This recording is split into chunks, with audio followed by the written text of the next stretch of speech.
The Jet Black Hedgehog, Chapter 6. It starts out wasting my time with Black Doom reminding Shadow of stuff both he and we already know, and trying to be scary towards a character with plot armor, so that's a boring start.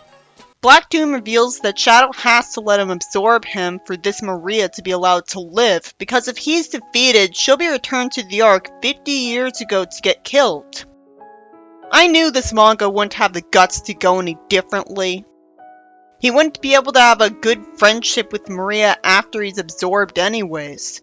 So I guess the only reason he'd be against it is he'd rather sacrifice his life to keep Maria alive.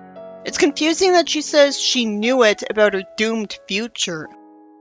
She says that because he said he had been destroyed once, when he went from being an illusion to having a body, she thought she was like him and figured out that the reason Shadow was trying so hard for her was that he had seen her die.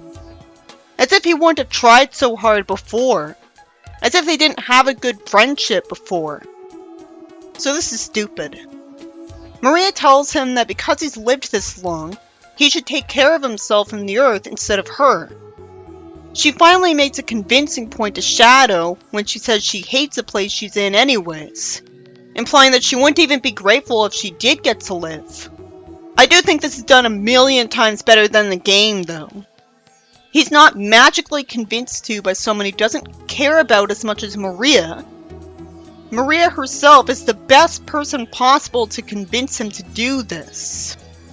So Shadow takes off and pads things out by hesitating to fight Black Doom even though he was given an argument in favor of it. Gee, I wonder who's gonna win. I just don't see the point of this issue existing if it's going to be so redundant with the game.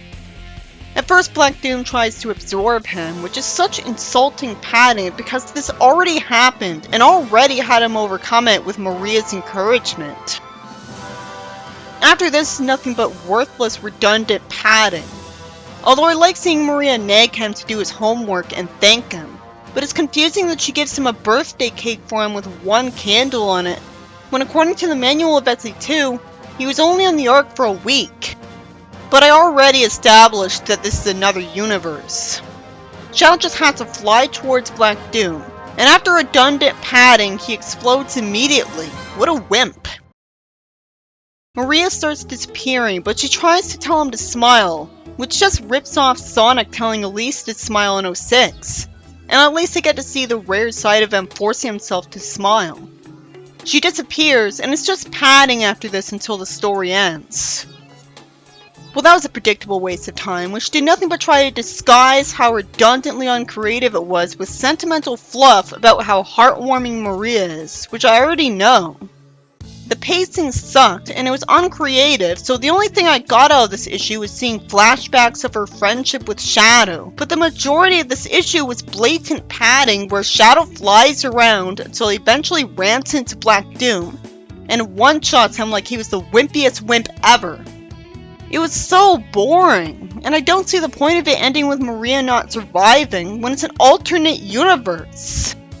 Then it would have had a real point to existing by having a good ending this time, instead of basically ending the same way as the game anyways.